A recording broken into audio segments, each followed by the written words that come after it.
ak ñi nga xam ni ñëpp nekk nañ ci kuréel bi di yëngatu pour que liggéeykat yi ñu jox leen seen place jox leen seen gëdd. alors dañu gis loo xam ne daa dalul suñu xel démb seen naa leen ci télé bi ngeen point de presse boo xam ni ànd gësam seen tur dëgg defe naa da ngeen ko jëmmal su ma juumul mandargaal ngeen ko tey ak toogaañu ñaxtu ca Gaspard Camara.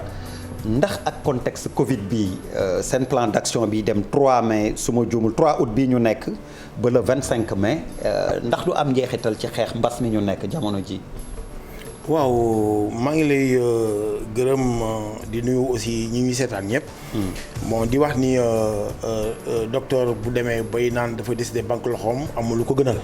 parce que docteur moo tànn bu ma nee docteur sage-femme a ngi ci infirmier ngi ci ñëpp ngi ci. moom moo tànn nekk ci wetu malade bi pour di ko faj. wante booy faj nit ki tamit am na loo xam ni sa àq la dañ la ko war a jox boole ko devoir yi nga xam ni yaa ngi koy def. li ci am solo mooy ànd gësëm bu demee boo wootee démb comme ni nga ko waxee point de presse c'est parce que dañoo am loo xam daf ñu jaaxal parce que gouvernement ak syndicat dañuy ànd léeg-léeg ñu ànd di juboo léeg-léeg ñu ànd di fenqaloo parce que syndicat moom rek la ñu may mu am droit grève am droit def yenn yi association amu ko. daayira amu ko keneen amu ko ba tax na nag bu fekkee ni 2018 boo fàttali ko ci lañ doon def ay plan d'action fàttali nga ko amoon nañ defoon ba 17 plan d'action njiitu réew mi daal di ñuy woo parce que ñi ñu waroon woowu ñu woon wala réunion yi ñu woowoon dañ ci boole ñeneen ñu nga xam ni bokk ñu woon ci grève bi bokk ñu woon ci xeex bi donc loolu mu indi woon na ay jeexi jaaxa borom réew mi nag le chef d'État son excellence Macky Sall mu woo ñu le 11 janvier 2019 ba mu ñu woowee nag wax dëgg yàlla déglu nañu lu ëpp ñetti waxtu te loolu jafe na nga am audience bu mel noonu ak président de la République mu déglu ñu baax a baax bu mu ñu dégloo nag am na yoo xam ne wax na digge na ko pour ñu def ko am na yu jot def am na yoo xam ne defuñu ko ci wante nag DER 2019 presque dara amul mais 2020 mbas mi ñëw. mais bi mbas mi ñëwee tamit ñun dañu ni. duñu xeex duñu xuloo li ñuy déggoon ak li ñuy déggul yëpp dañ koy bàyyi accompagner mbas mi accompagner nañ ko nag ba fan yële passé gis nga moom moo dem ci télévision bi daal ni donc léegi dañoo war a apprendre à vivre avec le virus. bon daal di génnee mesure restriction yëpp après ñëpp commencé nekk ci mbedd mi. ñun tam ñu def suñu point de presse. couvrir woon ngeen ko sax. ñu ne nag léegi nag aussi syndicat comme que bëree moo ko tax a jóg. ponk yi nga xam ni moom waxoon na ko te ministre yi maanaam ki di Diouf Sarr Abdoulaye Diouf Sarr ñu ngi ko nuyu au passage ak madame Mariama Sarr ak même ministre en charge du logement ak yu mel noonu yi ñu leen waxoon. am na ñu ci def am na yoo xam defuñu ko.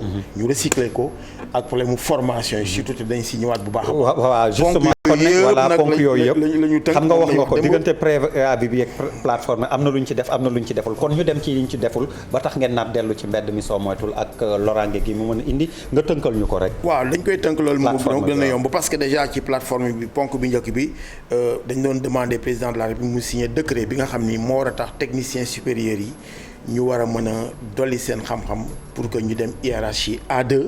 parce que corps bi créé nañ ko corps fonction publique la. bu tudd administrateur de soins. wala administrateur des services de santé.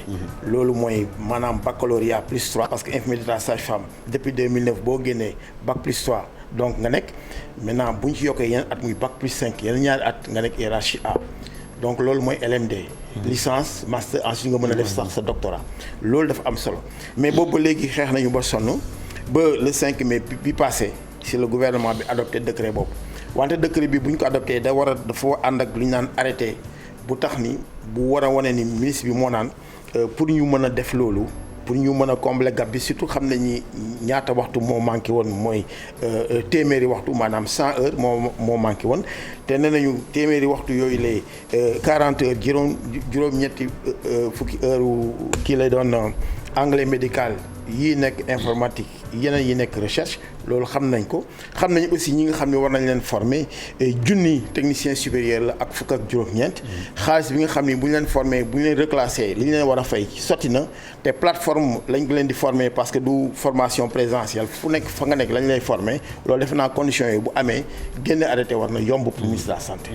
donc bu génnewul arrêté ba léegi woo ñu ci ay commission yoo xam ne ni dañuy réunir presque tous les 6 mois dafa mel ni dafa farlu te moom moo war a gën a soxla technicien supérieur parce que gouvernement bi ñu ngi koy rafetlu jënd na appareil dialyse yu bare dafa fi tumburanke woon mais kan moo fay nekk jënd na ay appareil rajo ak yeneen scanner yi ñu ngi yokk kan moo fay nekk parce que technicien supérieur yooyu ñoo fa war a nekk ak ñi nga xam ni bu ñu appliquer décret bi ENDSS dina génne ay filières pour que master yi am ñeneen ñi demaat école. mais 2009 ba léegi amuñu benn concours bu ñu ubbi wala ay postes budgétaires pour que nit ñi amoon seen formation licence bac plus 3 pour ñu demaat yokkaat xam. 12 ans te dañ ko tumuranke 2019 ba léegi dañoo tumuranke si loolu. donc loolu benn ponk la 2009 wala 19. 2009. 2009. 2009 la ñu kii yoon 2012 le premier cohorte bi génn 2012 ba léegi amul. donc ñu am si njàqare. bareen aussi sur les questions de formation gouvernement bi joxe na ay quotas pour que ñu former ay infirmiers d'état ak ay sages-femmes mais bu ñu dee former infirmiers d'état ak sages-femmes mais ENDSS moo tax parce que moo leen tax a jóg. ren ENDSS ci quotas yi ñu wane ENDSS amul ci dara. centres régionaux de formation yi la ñu jox ay quotas pour ñu former infirmiers d'état ak sages-femmes or loolu taxul woon ñu jóg. donc loolu mu nekk problème bu mag. donc non seulement ENDSS ña fa nekk ren bu ñu génnee déwén presque kenn du am. parce que année académique dafa am octobre lay commencer généralement ba décembre mooy 2021 2022 donc bu dee ENDSS formé wul kenn kan mooy formé. bu amul technicien supérieur maanaam les masters là kan mooy am. donc mu nekk leneen am na engagement yoo xam ne nag aussi bi ñu woowee le 21 mai bi passé directeur général de la fonction publique moo ñu woowoon ak yeneen membre gouvernement bi maanaam les autres techniciens. mais DRH ministère de la santé moom moo jëloon ay engagement dans le sur le régime indemnitaire d'itinérant bi nga xam ne ni moom la infirmier chef de poste yi am sage-femme yi ak superviseurs yi ñuy def PV PF ak yu mel noonu li ñu waroon am ba léegi 15 000 francs la depuis 1986 ñu ne woon nañ ko yokk à 50 000 moom nee na danañ ko yokk loolu du problème mu gouvernement ministère de la santé moo koy réglé ba léegi toogal moom waxuñu si dara. assistant infirmier aussi dañu war a yokkal benn at. parce que ñoom hiérarchie C la ñu nekk bac hiérarchie C la ñu nekk bu ñu waree ñëw hiérarchie B4 il faut que ñu yokkal leen benn at. pour que ñu moom aussi ñu am suite de carrière mën a nekk suba infirmier d'état sage-femme ak yu mel noonu. mais du ma fàtte aussi les agents de santé communautaires. comité de santé yi ñun ñoo revendiqué ba ñu changé créé lu ñu naan CDS comité de développement sanitaire mais comité de développement sanitaire ñun ni ñu ko gisee ak suñu njàngat moom moo yées comité de santé. ci kawam ak ci yeneen ak yeneen. te comme que statut employeur lañ am dañoo war a signer ay contrat ak nit ñi cotiser leen IPRES ak sécurité sociale. loolu ay ponk la rek yi nga xamee ne xel ni bu ma ko tënkee mais yeneen revendication aussi ñu ngi fi sur le système.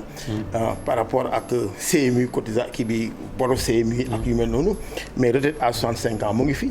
mais aussi kooru conseil en action sociale yi nag moo gën a garaaw parce que mënoo def sa concours nga génn ne conseil en action sociale nga avancé grade amee grade bu kawe nekk hiérarchie A bu ñu lay fayee indemnité yi nga amoon ñu ronk ko yëpp ba 150 000 francs yéen ñi 200 000 francs perte nañ ko ci seen indemnité parce que seen man dañoo avancé de grade nga wàññeeku donc yooyu mënuñu ko ñàkk a wax ak yeneen ak yeneen. alors maa ngi dellu si ci njeexital bi grève sit-in wala marche tey yi ngeen tàmbalee Gaspard Camara sit-in wala la. waaw tey sitting la woon moo sitting moom xam nga moom moment de communication la rek. parce que soxlawuñu sax mobilisation boobu yëpp parce que nit ñi aussi fi nekk personnel dafa néew.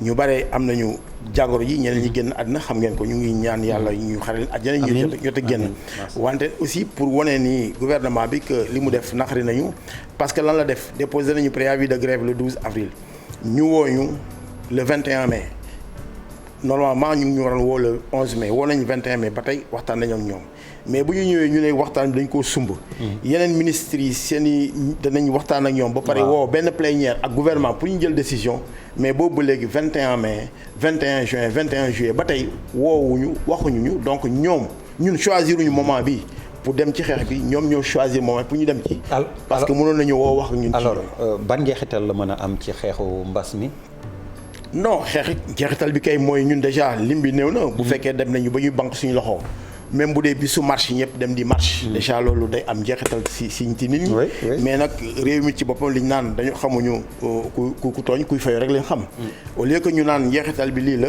di wax ci conséquences yi ñun dañoo bëgg ñu dem ci cause bi parce que ñun dañoo am droit ñoom ñu toog wax ak ñun li ñu wax ñu ne lii mën nañ ko lii mënuñu ko wala li ñu mënoon sax lii mënatuñ ko lii lañu mën mais mënuñu wax ak ñun ba pare daal di wëlbati ko woon ñu ginnaaw dem seen yoon. léegi kon jamono ji yéen lu ngeen di xaar ci ministre de la santé parce que li may dégg ngay lim tamit dina bëgg bëri loolu président de la République mais seen ministre de la santé lu ngeen di xaar ci moom. li ñu xaar si moom mooy li nga xam ni daf ko war suñu diggante ak moom muy ay rencontre pour ñu mën a faire avancer système bi ñu kii ko parce que ñun dañoo nekk ay kuréel yu nga xam ni nekkuñu fi rek naan c'est pas normal je ne suis pas d'accord à chaque fois que ñu c'est pas normal xam nañ lu tax normalul et bu ñu waxul d'accord ñun boo gisee suñu kayit yi da ngay gis ay kayitu consultance lu ci des ay feuille de route la donc non seulement daje bi barewul suñu dajee aussi lépp lu ñu jàpp duñ ko def wala bu dee fukk benn lañ ci def wala genn wàll problème yi may wax léegi.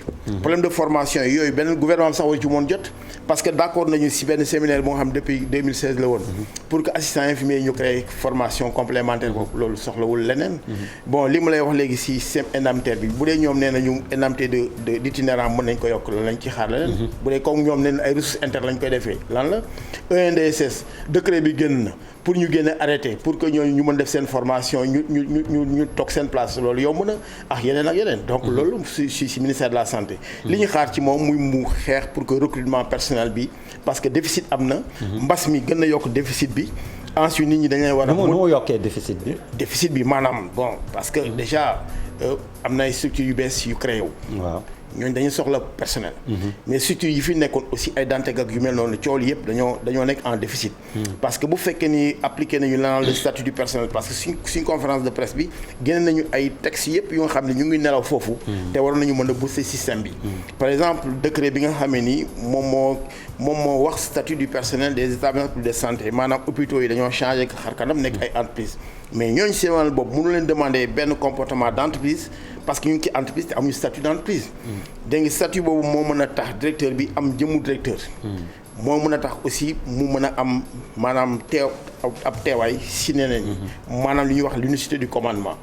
mais mooy mën a tax aussi ñu mën a def la règle des 3-8 maanaam ñii dañu xëy 8h ba midi wala 14h ñu wàcc ñeneen ñi ñëw ba 20h ñu wàcc ñeneen ñi ba suba ñu ñëwaat parce que loolu amul ci hôpital. or loolu la war a fonctionner grille salariale yi aussi mais ensuite problème mu mobilité.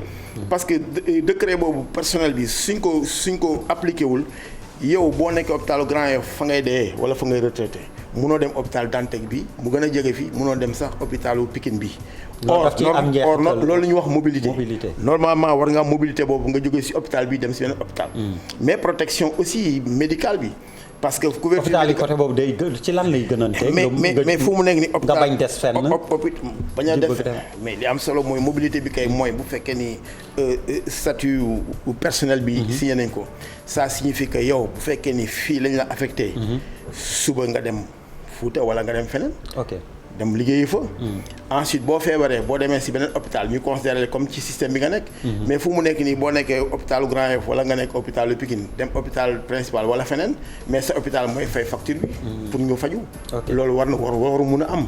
ak yeneen même grille salariale yi maanaam am na grille bu nga xam ni hôpitaux yëpp ñoo ko war a bokk.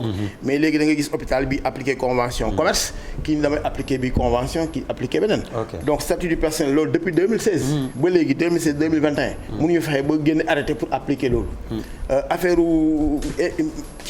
technicien supérieur yi mënuñu fexe ba génn arrêté pour loolu wéy. yeneen yi aussi carte d'égalité des chances bi ngi fi ak yeneen texte. ba tax na nag cool yi yëpp mooy li ñu waroon defuñu ko. à chaque fois que ñu rappelé leen 2018 nag ba 2021 ñetti at. defe naa bu dee temps la jox nañ ko temps bi. ok par exemple ñu dem ci wàllu paj mi vaccination bi par exemple ci jamonoy mbas mi mbaa du am njeexital ak seen plan d'action yi mais surtout tamit noo gisee vaccinodrome wala yow noo ko tuddee sànq. vaccination oui. am na ci njeexital bu baax wala. non parce que li am solo mooy vaccination bi d'abord ñun dañ ko gëm. d'ailleurs même si ñun sax ñi nga xam ne vacciné wuñu wala bu ñu vacciné ñu ngi leen di ñaax pour ñu vacciner gëm nañ loolu. ndax am na ci. parce que dañ ci yàgg personnel médical si am na si ñoo xam ne nii bon. mais warul bëri xanaa non bariwul woon quand même ci benn région xaw ma ñaari région mais ñu ngi leen di ñaax pour ñu vacciner parce que PEV dañoo xeex ñu ngi nuyu en parenthèse monsieur Assane Diop moo nekkoon ministre de la santé. bi ñu yëngalaat PEV.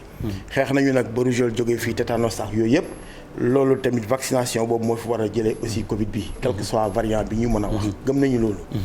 ba tax na nag aussi ñun avant même gouvernement bi di indi benn vaccin fii. ñun def nañu webinaire parce que mënuñu woon rassembler wu. jël professeur Tandakha Dieye ak docteur Samba Kor. recherche éthique. ak ñeneen ñu nga xamee ni xel ni professeur Adama Faye bu nga xam ni moo defoon étude bi sur l'acceptation de la vaccination l'acceptabilité de la vaccination. donc ñun anticiper nañu ci gouvernement bi pour préparer les camarades et tout le monde. et aussi ñu ngi rafetlu aussi président de la République des vaccins yi. dafa ni soldats yi nekk au front. personnel médical bi d'abord nañ leen vacciner ñi am comorbidité ak ñi am plus de 100 ans. ñu rafetlu ko moo tax ñu ñoo dem wane exemple ñu vacciné wu. wante nag comme que vaccin yi matul woon. te ñu ne woon d'abord dafa am un certain ciblage. ñu respecté loolu mais bu ñu defee ciblage boobu gis nañu nit ñi sawaruñu woon ci vaccination bi parce que dafa amoon trop de problèmes ci affaire yooyu. mais bu ñu demee ba ñëpp sawar ñëw ci vaccination bi. mais campagne bi. dañ ko war a def dans les centres de santé et dans les districts. dans les postes de santé noonu la ñu war a def campagne de vaccination. parce que ñoom infirmier chef de poste bu nekk xam na zone de responsabilité. xam na population yi xam na tranche d'âge yi. bu boobaa bu vacciné dana xam ku ñëw ak ku ñëwul. beneen yoon aussi dana xam kan mooy dabaat kan moo dabaatu. mais bët ki démb li ñuy def li naan vaccino show dimanche bu lay passé samedi dimanche ñu dem lu mel ni Pikine ñu dajale vaccin yi nga xam ne joxoon nañ ko infirmier chef de poste yi ba noppi. te bari woon sax ñi ay 100 doses ñi ay 150 doses ñu dajale baat ko pour yóbbu leen stade ba pour vacciner ñeneen. donc mën nga vacciner koo xam ne nekkul ci zone de responsabilité bi. te ñi ngi bu fekkoon ni matoon na comme en France où ils en ont beaucoup nga xam ne ku ci nekk mën na vacciner wu à tout moment ensuite am na benn traçabilité bu am solo. ñun on n'aurait pas de problème. mais li nga yor matul mais yi matul ba pare li nga xam ne séddale nañ ko ba pare ñi nga xam ne gox bi bu ko moom nañ ko jox si waa gox boobule bu manqué ñu ne kii moo manqué. est-ce que waa gox bi ñu ngi koy jëfandikoo ndax bu ñu demee ba koy jëlaat wala di ko redéployer comme on dit dans le jargon est-ce que justement dafa des wala dafa des seen loxo desu fa non pour cette phase là desu fa lii desoon mooy yu njëkk ya te ñaari région la woon te ba mu bëggee des bu ñu xamee ne xëy léegi mu primé dañ ko yóbbu ci yeneen région mais fu mu nekk nii dafa manqué desul sax nit ñaa ngi koy laaj jotuñu ko ñenn ñaa ngi bëgg seen deuxième dose amuñu ko ñii ñu ngi daw vers une troisième. kon ba mu yombee daal gaa ñi demuñu woon waaye léegi moom c'est le contraire. mais mu jafee lañ koy wër comme que jafe na ñëw na nag li ñu la jox akas néew pour sa population dañ ko bàyyi pour sa population mais mënuñu ko yóbbu ay obélisque di ko yóbbu feneen di ko jox ñeneen ñu nga xam ne bokkuñu ci gox bi bokkuñu ci gox bi suba nan ngay defee comptabilité boobu. mais l'essentiel ay sénégalais lañ ko jox ñu jàpp loolu oxygène. non problème non xam naa bu baax li ngay wax mais à la fin xam nga dafa am lu ñu naan ay couverture effective couverture adéquate ak yu mel noonu il faut que nga xam ci population bi suba bu feebar bi amee kan moo amoon ak kan moo amul ak lan nga war a mën ku ci nekk ñu ngi lay defal fiche xanaa du ñu ñàkk nit rek bàyyi ko mu dem dundal nañ ko fiche non du question wu fiche parce que ku ci nekk da nga nekk ci gox ci zone xam naa bu baax li loolu moo ci am solo pour ñu oxygène bi ñu wax ci tamit très rapidement gouvernement bi nee na jël koy jël en charge pour aussi bien public que privé bi mais l'essentiel mooy mu disponible waaw mais bu fekkee ni li ñuy togg doyul ba finalement dégg naa le directeur de la JEM la Amath Diouf di ko féliciter di ko remercier ba parce que def na ci ay jéego yu bare que commandé nañu yeneen ay 35 générateurs yu war a ñëw am na ñu war a recevoir loolu am na solo mais bu ñu demee boo gazier yi maanaam ay privé yu def gaz ñu ne leen kaay leen léegi priorité bi mooy service de santé yi surtout privé bi bu ñu fay dara loolu dañ koy rafetlu mais li am solo mooy nañu seet kan moo war a am ak kan moo warul am pour que suba ñoom bu ñu présenter seen facture di leen wax ni kii amoon na wala kii waroon am mu nekk ay jeexi jaaxa ñii ñu leen remboursé ñi fournisseurs yi ngay wax voilà surtout le mode opératoire ak yu mel noonu maanaam si biir kan moo war a am kan moo warul am ëllëg si biir du am benn problème ñu naan gouvernement bi jël na suñu gaz ba pare fayuñu beneen yoon du ñu fay mu am ay problème gaz boobu it pour ñu xam un peu nit ñi duñu leen expliquer nu muy demee non gaz bi moom def naa ni yomb na lool parce que. gaz oxygène quoi. oxygène la maanaam bu ñu toggee ngelaw li la ñuy togg. bu ñu ko toggee ba ci yenn degré yi dafa am yenn gaz yoo xam ne soxla ñu koy génne ñu def ko ci ay bouteilles. bon gaz boobu nag si boppam la ñuy jox ñi nga xamee ni am nañu ay problèmes yu sérieux du ku nekk nag moo ko war a am. donc anesthésistes réanimateurs yi ak yu mel noonu xam nañu nan lañ koy doxalee. am na ay appareils yu war a mën a mais liñ ci mën a jàpp daal en gros. mooy en temps normal ku doon soxla juróom benn litre par minute wala fukki litre juróom par minute su fekkee dem nga ay cas yu gën a grave loolu spécialiste yi wax di nga dem ba 60 litres par minute wala 70 litres par minute wala lu ko ëpp te xam nga loolu bu amee il faut que mu am débit bu am solo maanaam bu dëgër yenn saa yi nag débit bi mën na sooxe nga togg ko débit bu du àgg foofu wala aussi li nga togg doyul parce que ñi ko soxla dañoo bari donc loolu mooy problème bi mais hôpital yi du dañuy faral di am centrale ci biir buy toggal waaw loolu moom am na ay effort am nañu ko am il y a des efforts yu ñu def ba hôpital bu si nekk mën nañu wax ni EPS bu nekk am na centrale oxygène am na aussi ay lignes même yu ñuy def pour que bu bii liñ taxawee beneen ligne mën a taxaw mais li am solo mooy mbas mi ni mu songee nit ñi besoins yi dafa bari parce que foo doon jëlee ñaari nit wala ñett nit nga jël fa téeméeri note wala juróom fukki nit par bis donc soxla bi dafa bari à tel enseigne que non seulement gaz bi donc day poser problème mais aussi ñi nga xam ne aussi ñooy toppatoo ñooñu tamit matuñu. lim bi bariwul. donc loolu mooy problème ba tax na nag nit ñi war nañu mën a delluwaat ci mesures barrières yi. dellu ci vaccination bi. parce que bu amul malade du am malade bu grave comme ni ñu ko waxee. bu amul malade bu grave du ñu soxla oxygène. te bu am du ñu wax ni oxygène moo tax mu génn àddina. donc c'est une chaîne. test yi tamit ñu wax ci tuuti solo su yombal ko. waaw test bi moom test moom nee nañ test la maanaam seet ndax yow am nga wala amuloo. donc képp ko xam ni yëgoo dara sa yaram def naa ne war a dem di def test. mais ñi nga xam ne dañooy yëg seen yaram seen tànk yi di jéemoo kii ak yooyu am tàngoor yaram noonu ñooñu war nañu mën a waaw du ñu toog rek naan grippe la am wala palu la am test bi lañ koy def. test bi nag ñun xeexoon nañu si pour que ñu décentraliser ko parce que bu njëkk ba Pasteur rek moo ko doon def IRSF def ko woon. ensuite ñu boole leen si. ñun leen léegi war nañ fexe ba dans chaque région mu am. war na sax def ay unité mobile. loolu demoon nañu ba préconiser ko am na nag ay jéego yu ñu ci def dégg nañu sax ni fan yi Institut Pasteur mi ngi def ay tests rapides yoo nga xam ne ni nit ñi war nañ ci mën a profiter mais war nañ ci abuser aussi. parce que test yi aussi xaalis la doo def test pour test. da ngay def test pour mën a xam ndax am nga jagadi nga ensuite nga dem si nga xam ne xel ñoo ko war a def ñoo koy defal ñoo leen koy defal. bu jaree ñu suivre la à domicile ñu suivre la bu lay ñëw hôpital ñu yóbbu la hôpital parce que du ñëpp ñoo am même niveau bu ñuy feebar parce que ñi am nañ comorbidité ñi amuñu ko. loolu dana mën a yombal mbir mi. alors pour tàggoo ci li nga wax yëpp xam nañ ni santé bi bëri na problème xam nga dañ fi defoon état généraux de l'éducation xaw ma ndax santé mës na am état généraux éducation ak réformer système bi yëpp est-ce que du toll nañ ci. loolu kay moom waxatuñ ko sax. parce que ni ñu koy waxee ci école bi ni ma wax ñun ñoo xeex ba en 98 ñu def li ñuy wax la réforme hospitalière. soppi hôpital bi parce que hôpital bi ki ko tabax kontaanu ci woon malade bi kontaanu ci kii kontaanu ci. ma ni 98 ak léegi est-ce que jotul ñu réformer waat. mais réforme non du ñu réformer parce que réforme dañ ko accompagner wul. c'est-à-dire réforme li mu laajoon dañ ko deful ba léegi loolu tax bu ñuy wax réformer la réforme ñooñu xamuñu lan mooy réforme. man yàlla def na man 98 la ñu voté loi bi 99 ma dem DS direction des amas de santé. texte yi yëpp yi génn yëpp presque yëpp jaar na suñu loxo. ñu nag maam Ablaye Gueye ak ñoom ni imam Youssouf Sarr bi ngay dégg. colonel Ngom ak ñeneen nag yeneen nag ak Sangoulé. donc ñun xam nañu texte yëpp. mais gouvernement bi li mu waroon def ci texte yooyu defu ko si hôpitaux yi en matière d'allocation en matière de subvention. recrutement du personnel même statut bi may wax ci la bokkoon.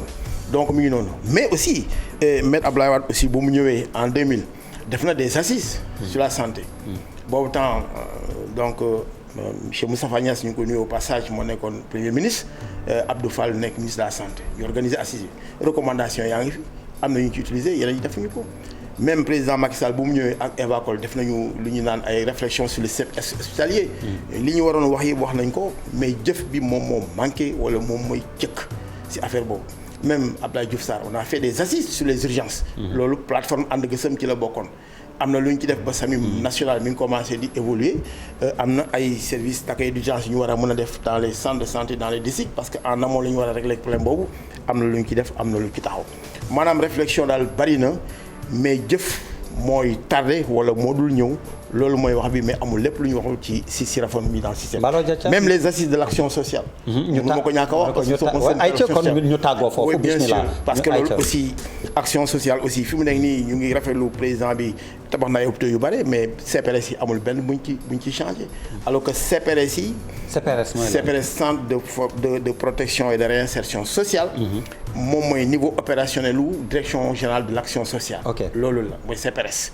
donc CPRS yi seen dañ leen bàyyee noonu ñi fay liggéey ñu ngi néew bâtiment yaa ngi daanu seen kaw te handicapé ak yëpp foofu la ñu war a mën a ñëw pour ñu mën a wut carte d'égalité des chances la ñu war a mën a toppatoo ak yu mel. laaj goo xam ni actualité moo ko laaj. sans def jeu de mots wolof. docteur Babacar Niang bi ministre de la santé porté plainte. yéen noo ngeen gisee mbir moomu. waaw mais xam nga ndax mënuñu woon rafetoo wala seet nuñ koy defaree nuñ koy waxtaanee. waaw loolu daal moo gënoon. en tout cas li jamonoy mbas la ñu toll. waaw jamonoy mbas la ñu toll te moom aussi clinique la yor te di liggéey bay waaram bu baax ci mbir mi. donc mënoon nañu wax ak wet yi loolu mënoon nañ ko waxtaanee. seen biir donc dindi tuuma. waaw donc li ci des. mais bañoon yegg si fi ñu yegg si. waaw bañoon yegg si daal moo gënoon. waaye comme que àgg nañ ba foofu. comme que moom tamit moom moo wax. nii léegi li am na. moom it bu ko yoon woowee. na dem ci yoon mu wane firnde yi nga xam ni li mu wax am na fu mu ko teg loolu moo ci am solo. Mballo Dia Thiam amul. Mballo Dia Thiam ñu ngi lay gërëm di leen sant. merci beaucoup Deme. ñu leen di gërëm di leen sant yéen ñi àndoon ak ñun léegi ñu dellu si waat fi incha allah ci kattanu borom bi faram-fàcce xibaar yi.